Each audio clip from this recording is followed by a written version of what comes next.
This class is on building a better clan. From what I've seen in the last year or so, the clan performance and the clan images has kind of dropped. This particular camp out though, everything exceeded my expectations greatly. I'm not lying when I say that to you guys. I'm very proud of what I'm seeing for everybody out here. What I'm going to do is I'm going to lay out for you guys what worked for my clan, what worked for Satsubatsu-gumi. It's not a perfect formula. These are just ideas. They're things for you guys to use and hone in on, and then to build your clan underneath that. So here's the first thing. What I think is the most important thing is picking yourself a name. Like I said in the last class, a Japanese named group is going to be the most difficult one because you want a name that's something cool in English, but you want to convert it to Japanese. So you could have the coolest name in the world in Japanese, you convert it to English, and nobody can pronounce it, all right? No matter how cool the translation is, get rid of it. People want to be able to pronounce your name. The one of the things you want to do, you want to build a name that has imagery. It can be identified. It has something, when you say that name, it pops out. Myrmidons. Anybody that's seen Troy, you know who the Myrmidons are. All right, that's something that sticks out in your head right off the bat.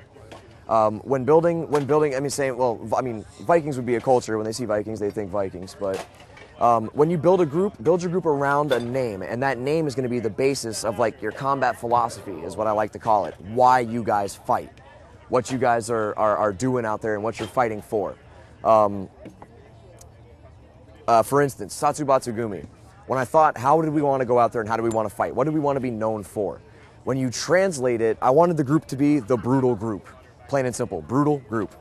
Gumi is a word that's used as a suffix for a lot of old feudal Japanese sword groups. Gumi means group.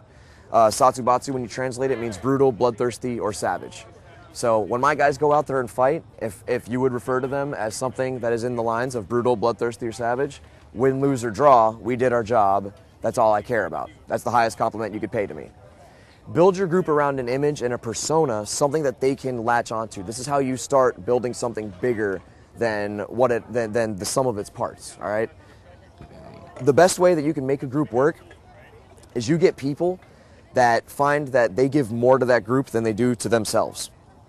It may sound a little weird, but when you make a strong group concept, people will get involved in that, and they will want to give all of their effort forward to see this group image further itself, and to see it take on its own life, and to see that pride, and to see, you know, if Myrmidons roll into camp out, their first camp out, and you guys look sharp and you guys look good.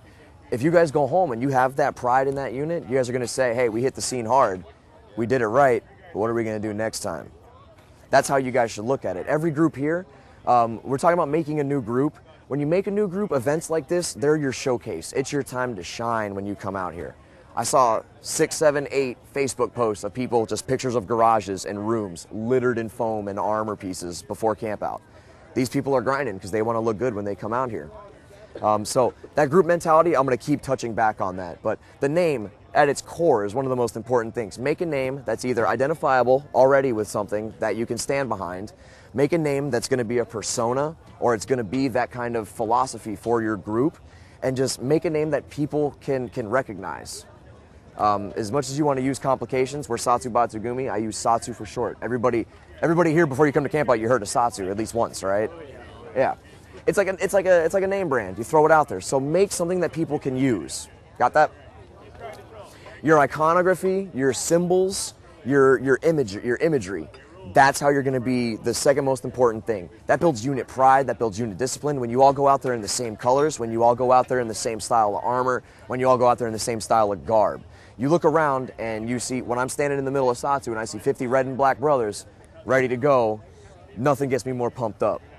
Atlanteans, when those guys are there standing 30 deep and they see nothing, they're in a sea of teal, I guarantee you they're Myrmidons and Legionnaires Guild, that black and gold, man. It's the same thing. That's an identifiable mark. When you see those guys on the field, you know who they are. And the same thing, when Forrest is coming out of Nirvana, he sees a little bit of black and gold, he knows where he needs to go.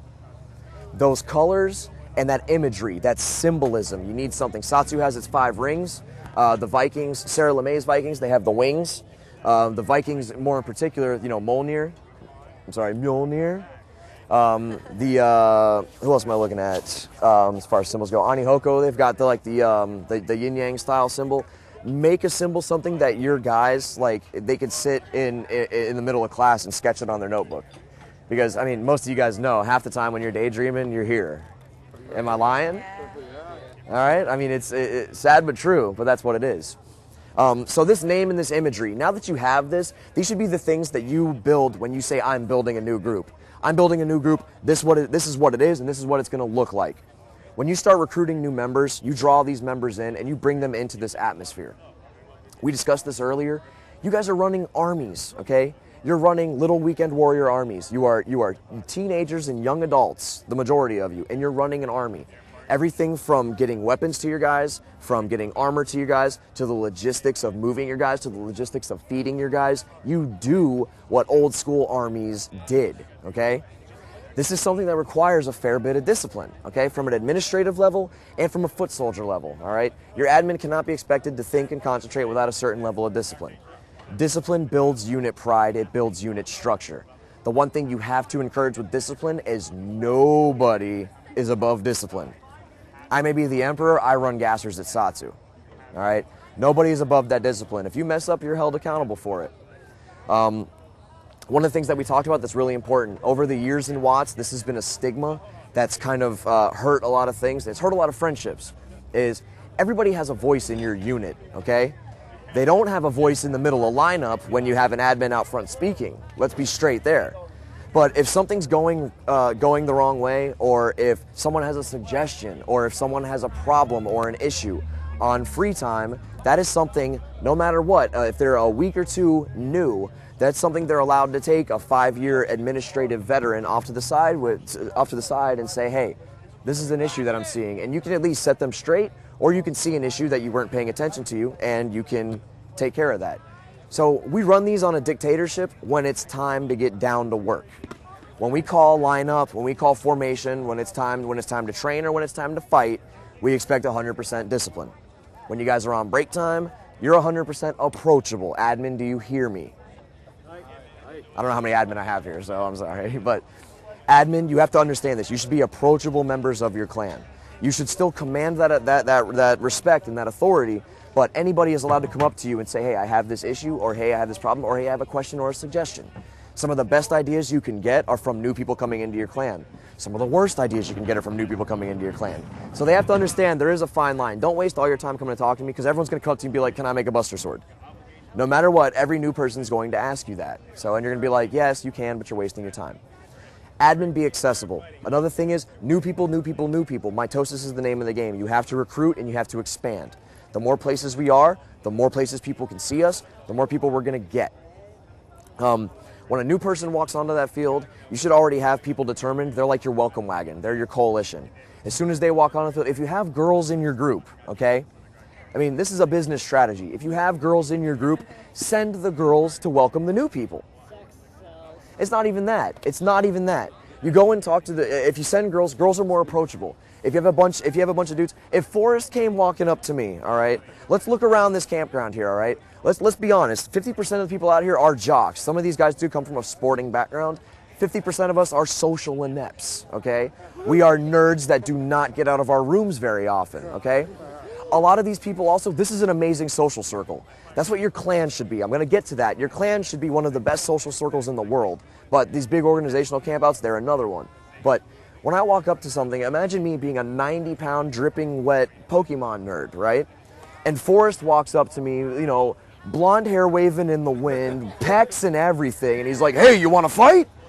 That's something that some people are just intimidated by that, okay? And you have to understand that. We're dealing with a different social bracket. You'll find guys that'll walk out and they'll look straight at him and they'll be like, "I'm fighting that guy." You'll find someone that walks right on the field and they'll want to do that. But you will find people that walk out there and they just want to tiptoe into the water a little bit. If you have girls, send girls. If you don't have girls, just send nice, calm people that aren't excitable, you know? Just send someone that has good people skills. Talk to them, get them involved. Make sure they know the rules before they start swinging, but get them in there swinging. After that, after every game, when there's a break, make sure you have at least one person walking up and talking to them. Hey, you having fun? Hey, you got any questions? Hey, how's everything going? One of the biggest things that really, really bugs me about some of these groups there's people from these groups sitting here right now that do this from what I hear. But this is the biggest Achilles heel. Achilles heel, you get it? Myrmidons. This is the biggest Achilles heel to a group, is someone will walk onto the field and you'll say, he's not Myrmidon material, he's not Satsu material, he's not Anihoko material. Guess what? The vast majority of everybody that is that material wasn't that material when they started, okay? Anybody that wants to come out and take a foam weapon and stick it in their hand, they're my material. You treat everybody that comes out there that wants to fight as one of your brothers, you show them that respect and that courtesy, there's a damn good chance they're going to be back next week. But here's the thing. You have a standard in your group. We talked about this. You have an image. You have a standard. You have kind of a rite of passage for your fighters. You're expected to fight away. You're expected to carry yourself away. When a new person comes into this environment, if I see someone that's a 4-year veteran and he's following these rules, I have no right to call that. I have no right to question that. When I falter on it, one of these admin or one of these other people, these seniors in this group, they can correct me and say, hey man, you're slacking a little here. You know, when they make that call or they say line up, you got to get online. Like, you know, you're a little slow around here. When we say line up, you got to get up and do it. As long as all of your members, like I said, no one's above punishment, no one's above discipline. As long as you guys portray that image, you're going to have people come in, and those new people, they're going to see that energy. They're going to want to be a part of that. Like we said, some people may not want to be yelled at. Some people may not want to do this and that. There's a right and a wrong time. There's a right and a wrong way. But keep that discipline up. When those new people come in, that discipline is going to give that unit pride. It's going to show them something bigger than the people standing there. You may see a bunch of kids running around swinging foam, but when you hear that first call, and when you see that first lineup, and when you see that first charge, and when you see the first 2 opposing team members knock one on his butt and then stop and pick him up after slobber knocking him 3 or 4 times after doing it, that's when they see that bond. That's when they see that difference in what we do out here. New people are your name of the game, guys. If they're not your material, it's your responsibility to make them your material. Do you hear me? Aye. Anybody's good enough to fight out here. Anybody's good enough to fight on my field. That should be the same mentality all of you have. You hear me? Aye. All right. Who the hell are any of us to tell them they're not good enough for our sport? Most of these people here, we may have that jock crowd, but we got a lot of people here that weren't good enough to do a lot of other things. We have no right to tell anybody else that they don't have it out here. And me, I love seeing the transition. I love seeing someone walk out and I go, he's not going to be here next week.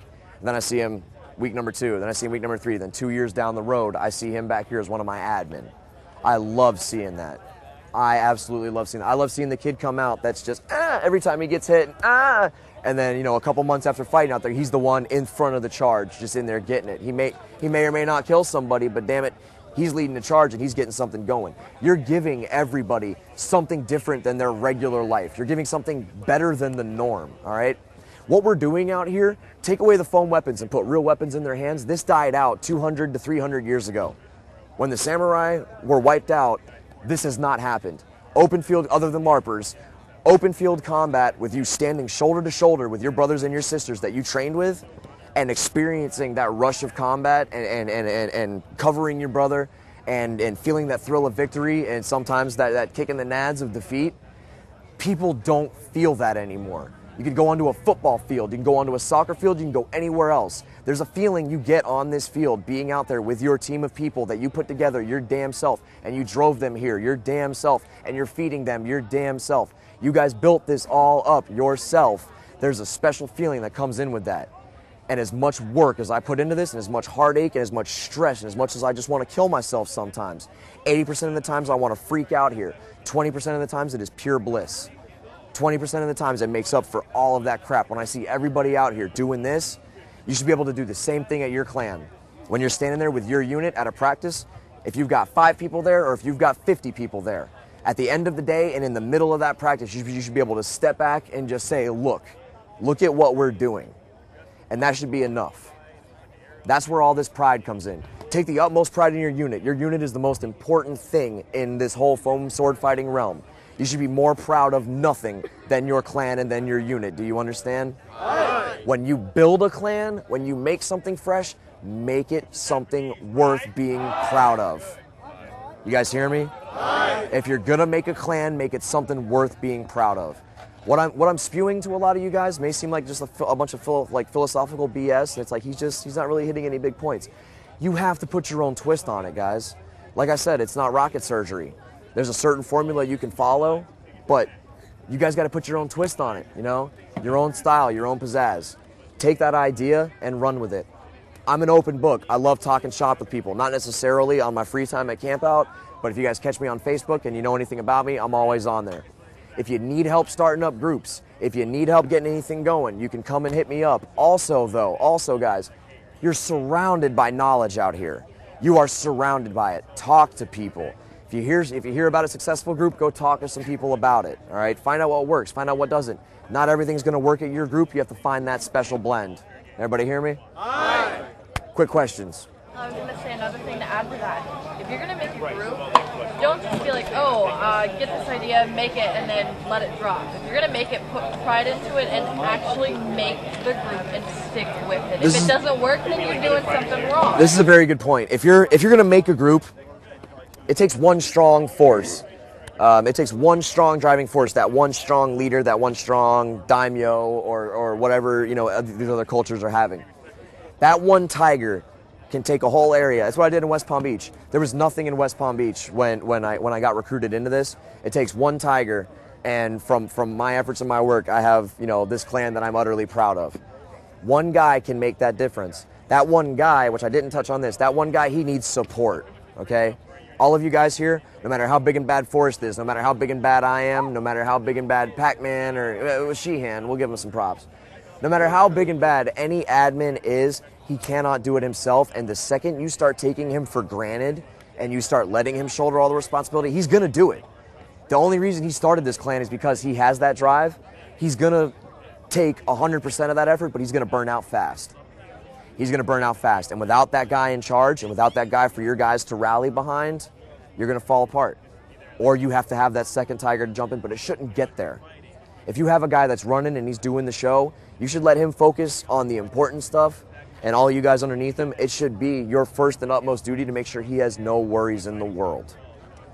Camp out's stressful for me. It could be 100 times worse if I did not have the amazing hands helping me that I had. And all of you guys that actually do be quiet and listen, and to my under admin, like my clan leaders and stuff, you guys do an amazing job keeping your people in line. That attitude and that mentality should work on the same level at your guys' clans. The main thing I'm going to tell you guys, build something worth being proud of. Build something people want to be proud of.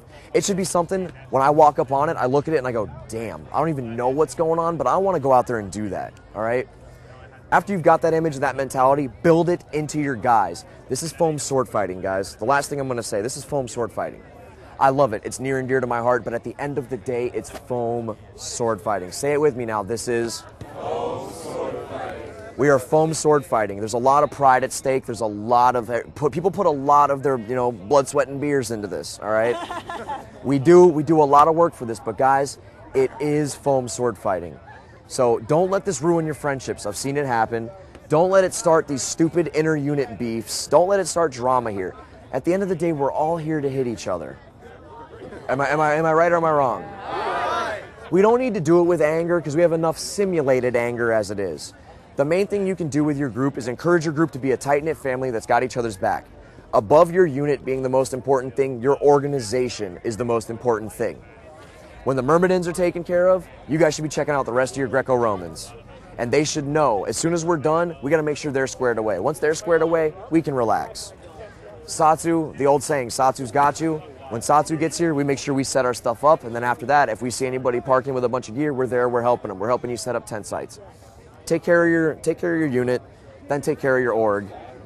Through all that, you're going to teach your people to become better people. Even though this is just foam sword fighting, we have a lot of areas for expansion out here. A lot of people grow and mature in these admin positions out here. I mean, once this becomes a legitimate organization, you'll be able to put this on your resume, all right? The things you guys do out here, like most of your parents have no idea what you guys are doing out here. And they literally, they do not understand. Like I was talking to my other group. I've been doing this for 5 years. Last Thanksgiving, my family just found out that it was not me and 10 friends at the park running around doing this. They're like, wait, there's hundreds of you and you're in charge of this? Like, that's my family, all right? So, all in all, everything that I've discussed with you guys, like I said, I'll answer any questions that you guys have. Mitosis is the name of the game here. We draw in recruits, we get good numbers to where these clans can be stable when you split, and then you've got to split. Super clans are fun for a certain amount of time, but they're like supernovas. They're going to collapse in on each other. If you got a 60-man clan, you got 2 strong 30-man clans. Break those things off and go. Starting off a new clan, we've discussed all of that. Get that good name, get that imagery, get something for people to stand behind and be proud of. Treat your recruits, show them the discipline and show them the way. Run some discipline in that unit. Admin need to support their leader. Hi.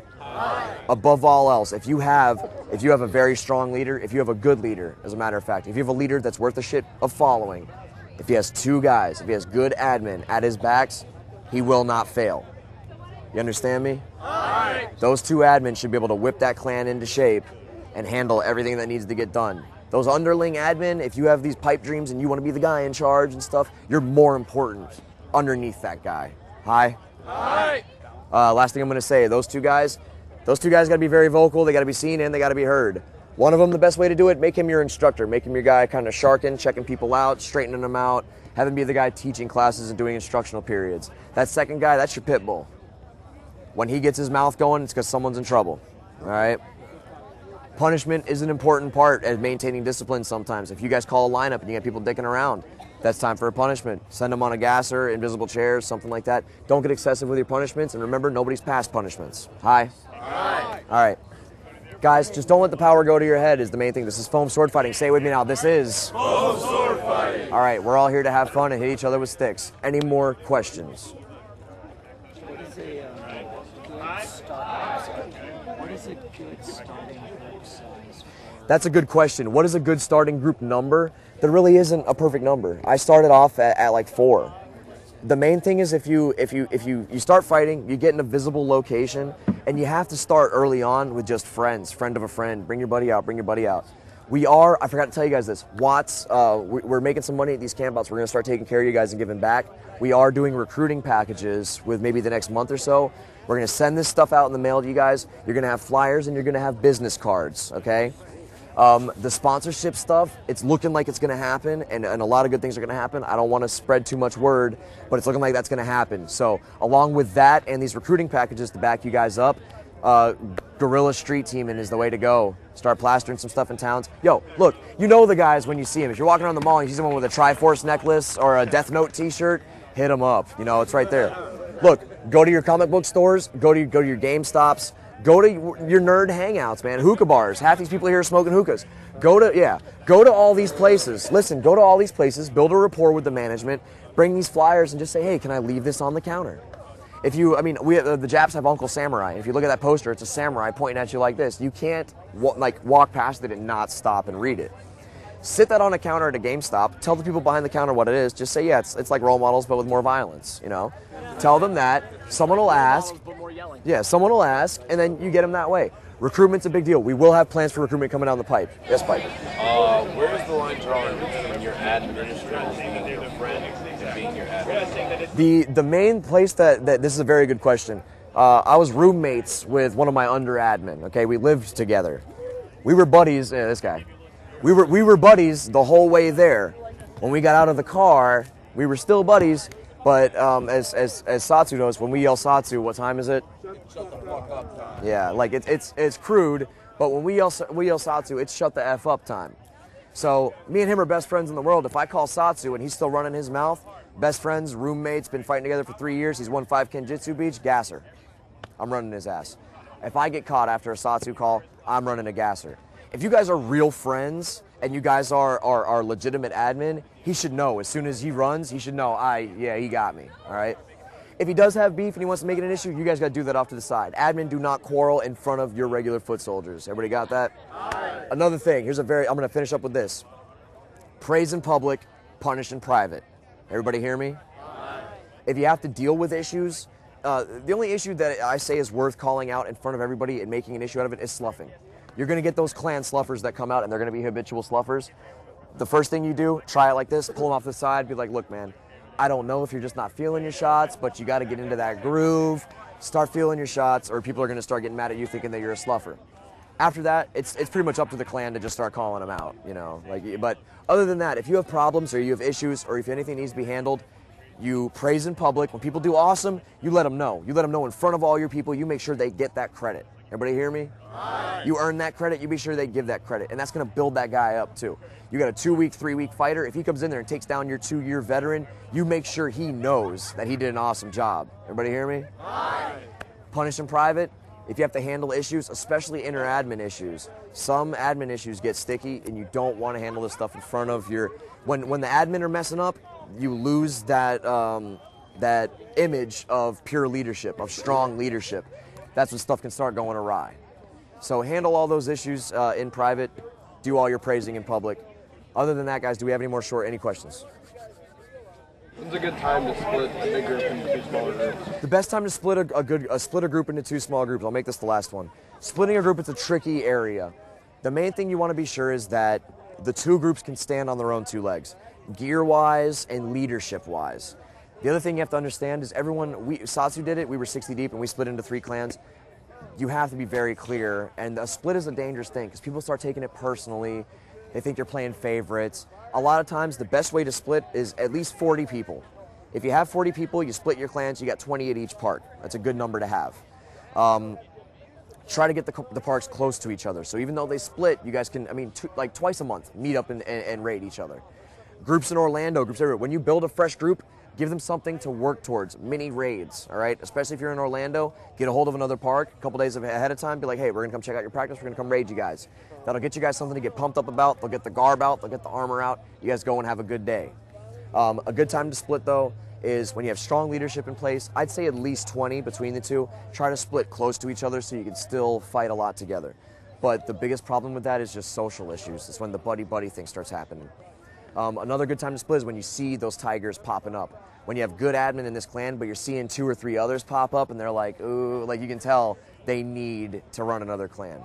You really got to feel it out. All this stuff I'm telling you guys, it may sound like philosophical mumbo jumbo. Like I said earlier, you have to take it and throw your own twist on it. I'm just kind of giving you guys like the blueprint to it, but like none of the pieces. Everybody hear me? Yeah. All right. Was this semi helpful for you guys? Yeah. Cool, man. Cool. Thank you guys. Thank you very much. We're gonna go ahead and finish up these last 2 sessions. Sweet. Thank you guys. Thank you guys. Hey, look. If you guys want to show me the best thanks that you can possibly show me, I want to see you guys in 3 months. I want to see 4 or 5 new groups on the field. That's what I want to see. Hi. All right.